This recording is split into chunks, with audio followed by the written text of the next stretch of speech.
Arizona Cardinals' 3 wins in 2025 led to changes along the sideline and behind center, sort of. Let's finish, boys, let's finish. Keep going, Mikey. So now need to really lean into some Mr. Take those broken wings and learn to fly again already. Good job, bro. I'm just doing my job. Just doing my job, baby. Let the Mike LaFleur, Jacoby Brissett era begin. Brissett firing deep far side, and Harrison goes up, and he makes the catch. Hey, if Sam Darnold can go from draft bust to Super Bowl winner, why not Jacoby? Throws deep middle in the end zone. It's caught for a touchdown by Trey McBride. Fact is, Brissett's play the second half of last year wasn't all that bad. Brissett drives the legs forward and into the end zone for the Cardinals touchdown. His stat line of 23 TDs against 8 INTs, in line with the likes of Jordan Love, Jalen Hurts, Josh Allen. Turns around, falls over, makes the catch, 17-yard touchdown. And Aaron Rodgers, and better than Lamar, Mahomes, Purdy, Daniel Jones, among others. Into the end zone for the touchdown. Only 7 quarterbacks threw for more than his 240 yards per game. Carrying it out, right side, going for Zay Jones, and Jones dives and makes the catch. Didn't get much pub because most of his efforts came in losses, but he made their offense more dangerous than it was. How about Jacoby Brissett again, leading the Cardinals down for a go-ahead touchdown. With that said, LaFleur has work to do to get their O-face in proper shape. Oh, it's the ground. The Titans are on it. Despite being top 10 on third down, they only averaged 20 points per game, not great at moving the ball or cashing in when they reached the red zone. Harrison bobbles, ball's picked off. The big add to this side of the ball, Jeremiah Love, who they took with the 3rd overall pick in the draft. You talk about an athlete. How about how loose and explosive he is? He's able to make people miss at full speed. Watching this pit game, a spin, they don't even touch him. And then once you get out in the open field, just forget it. You're not going to be able to run him down. He is a home run hitter. He'll be able to make you miss. We can go laterally, or we can just go ahead and take the stairs and jump right over the top of a USC defender in a rivalry game. And then out of the backfield, he is a threat. Not just someone you're going to check the ball down to, someone you can get out into the route. And a lot of times with these explosive backs, maybe you sacrifice some of that physicality and toughness. Not so much with him. He will fight his way into the end zone. They need much better O-line play compared to 2025. It was a mess. And he's sacked for the 6th time today. 9 different guys started games. 5 different guys gave up 4+ sacks. Brissett looks, gets hit again. Ball bounces.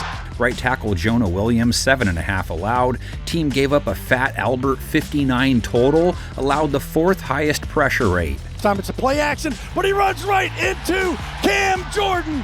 Used their 2nd-round pick on guard Chase Bisontis. Well, there you go. They address the offensive line and do it along the interior. The first game I watched, you see at the bottom there, was against Miami, and that was an epic battle between him and Ruben Bain when Ruben Bain went inside.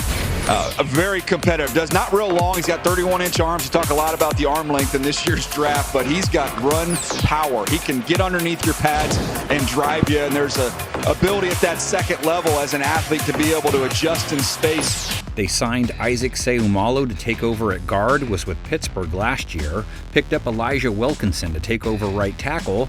Not the best year with Atlanta, giving up 7 sacks, but Jonah Williams and Kelvin Beachum gave up 13 combined at that spot last year. James Conner was lost after 3 games played. Underhand pitch, caught by Conner and into the end zone.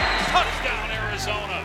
Amari DeMarcado, Zonovan Knight, Michael Carter all had turns, none able to make much of an impact. DeMarcado dropped the football as he was going into the end zone. They're hoping Connor can rebound, but also added former Falcon Tyler Algier over 500 yards and 8 touchdowns as Bijan's backup last season. Algier, here goes Tyler. Bang, 10-5, and Atlanta's on the board. Arizona's offense sports the league's top tight end. Holds on for the touchdown. We are tied at 13 apiece. Got it back. Got it, baby.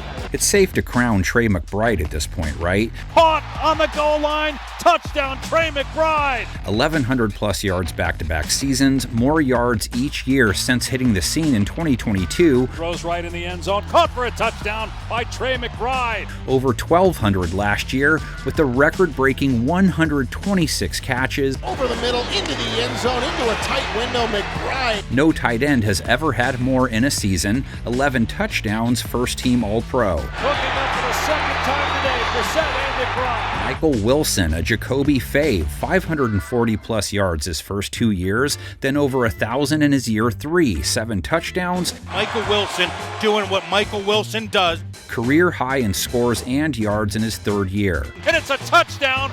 What a dart. Now, if they could just get WR1 production from Marvin Harrison Jr. Far side, and it is underthrown, but it's caught anyway by Harrison. There were 2 defenders in front of Harrison, and he ripped it away. Harrison, trying to rebound from the dreaded sophomore slump, dropped from 885 yards, 8 touchdowns his rookie year, to 608 and 4 in his year 2. Deep left side end zone. Harrison goes up and slams it. That is so much more than just a touchdown that gets you within a possession. Arizona added vet wide receiver Kendrick Bourne to the fold, over 550 yards with San Francisco in 2025, 16 games, 8 starts. Jones, deep drop. Throw along the sideline. Hold in. And they have young tight end Elijah Higgins, career-high 30 catches, 301 yards, as McBride's backup. Brissett 3rd and 11. Brissett down the middle, got it for Higgins, and the tight end spins off the tackle. Cardinals have even more room for improvement on the defensive side of things. Makes the catch over the shoulder. They need to fix it all. After he walks in. LaFleur choosing to keep DC Nick Rallis, who held the position under former head coach Jonathan Gannon. Leading toward the goal line. Touchdown. Only 4 teams allowed more points per game than Arizona's 28 per. Being chased by the Cardinals. He's at the 5. He's in! 25th in the red zone, 27th on 3rd down, and in yards per game allowed. With room to run, and it's inside the red zone. Have to play the pass better. Gave up a 97 rating to quarterbacks, 31 TD passes, 230 yards per game. He's got Ridley.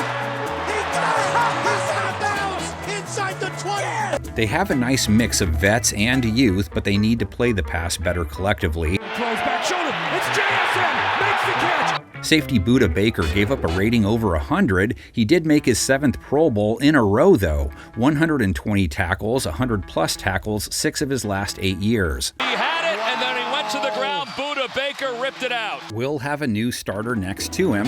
Safety Jalen Thompson is gone. Rate allowed over 100, but 95 tackles. Brought in at the 4-yard line. Safety Dadrion Taylor Demerson could slide in, hoping he can pick up where he left off. Not a ton of reps, but picked off 2 passes without allowing a touchdown in his rookie year for a super low mid-30s rate. Mac Jones got a man in Pearsall, but he throws it away. Picked off by the Rabbit. Dadrion Taylor Demerson. Added vet safety Andrew Wingard, 80-plus tackle, sub-90 rate year in Jacksonville last season. That ball is going to be picked off by Dewey. Andrew Wingard picked it off, fell to the ground. Cornerback Will Johnson hopes to clean some things up. He gave up a rating north of 100 as a rookie, allowed 5 touchdowns in 12 games. Puka breaks a tackle. Touchdown Rams. He did also get his hands on 10 passes, so wasn't all bad. Corner Denzel Burke, on the other hand, shined all year, holding quarterbacks to a low 80s rate, knocking down 11 passes and picking off 3 as a rookie. Right side, and it is picked off at the 40-yard line by Denzel Burke. He's tackled there. Corner Max Melton only played 10 games, no touchdowns allowed when he played, held his targets to a sub-90 rate. Broke it up by Max Melton, who's been busy today. Rutgers guy, he's really stepped up today. Corner Garrett Williams, another rebound candidate after giving up 6 touchdowns in his 10 games played. Bothering quarterbacks more often would help those fellows. Cardinals only 30 sacks and didn't pressure passers very often. At times, it felt like only 2 guys were even trying to get home. Josh Sweat, who went for a career-high 12 sacks, 4 forced fumbles, has 8-plus bags 3 of the last 4 seasons. It's grabbed and slung down. Calais Campbell took off to Baltimore, 6.5 sacks in his 19th season. He's sacked. It's Calais Campbell. The other candidates to help hurry things up, Darius Robinson, who enters his 3rd year. Their play action. In trouble, down he goes. That right there, his lone sack of 2025. Pretty sure the Red Sea was expecting more than a sack per season from him. There's Walter Nolan, too. He only dropped 2 quarterbacks his rookie year, only played 6 games. It's intercepted by Nolan and crossed for a touchdown. Moving Zaven Collins to outside linebacker hasn't really produced as hoped, only 1.5 sacks last year. Loose at the 5, recovered at the 2 by Collins, and he rolls into the end zone for a touchdown. Baron Browning with 2 across his 15 games. And how about stopping runners before they get too far upfield? He goes left side. He gets hit at the goal line. He gets pushed into the end zone. To complete the Turd Ferguson sandwich, they gave up 4-4 a run to ball carriers. They swapped one lane clogger for another, cut ties with Dalvin Tomlinson after he ended with 26 tackles over 17 starts. Burrow in trouble again, and Burrow goes down. It's Dalvin Tomlinson.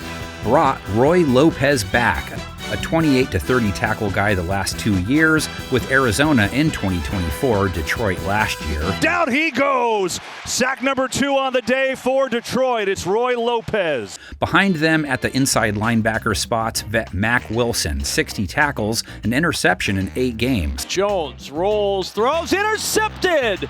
Picked off by Mac Wilson. And Cody Simon, looking to build off a rookie year that saw him rack up 76 tackles. The rookie from Ohio State, back in Ohio, gets the sack. They won't have help from Akeem Davis-Gaither, left town taking down 117 ball carriers. And then it's picked over the middle. Davis-Gaither. Enter Jack Gibbons, ended his year with New England with 81 tackles, 8 for a loss. And driven backward with Gibbons to finish off the play. One linebacker starts it, the other finishes. Devin Duvernay, the new return man, 11 yards per punt return with Chicago, 26 on kickoffs, swung multiple games with big returns. Devin Duvernay looking for a lane. He's got one. Duvernay down the sideline, and it's Andre Schmidt who shoves him out near midfield. Kicker Chad Ryland was perfect last year on extra points. He needs to miss less on field goal tries. 75% is not a good rate if you're a kicker. The kick from Ryland, no good. So here's what it looks like simplified. Front 7, Lopez for Tomlinson in the middle. They're banking on Robinson and Nolan to play up to their potential. Nolan taking Calais' starts, hoping Ojulari, Collins, and or Browning can help Sweat off the edge. Wilson, Simon, Gibbons at inside linebacker, Gibbons replacing Davis-Gaither. Secondary, Wingard for Thompson at safety. Baker and Taylor Emerson also being relied upon to patrol the back. Johnson, Burke, Williams, Melton, Sean Murphy Bunting in the cornerback room. And on offense, love the big addition. Algier added as well, with Connor still around for Jacoby to hand off to. McBride a top-tier tight end. Wilson on the upswing at wideout. Hopefully Harrison emerges as a true WR1. And Bourne hoping to carve out an identity for himself within all that. Only Miami got Arizona's 4.5 over-under designation. No other team has lower expectations than the Cards and Fins. And a key to Arizona's low number is their 2026 opponents' expected win totals. No team in the league has a harder expected schedule. Their own division, a big contributor to that. Let's say Woody Woodpecker was predicting their year. I know it's not the same bird, but he's red, so here's his biased take. Maybe they catch Seattle with the Super Bowl hangover. Giants are a 7.5 over-under type. They take Detroit in a shootout maybe? Beat Dallas because why not? They beat them last year. Kansas City has some question marks, so who knows? Washington, another 7.5er. They get Philadelphia at home. The Jets aren't supposed to be good. Saints a mid-type squad expectation-wise, and Raiders are expected to have a rough year. 10 wins as a very optimistic ceiling. A game preview guy, good luck to the Red Sea, but it feels like they're going to be back in the running for a top 3 pick, which should bring with it a shiny new QB at least. Does our predictions panel concur?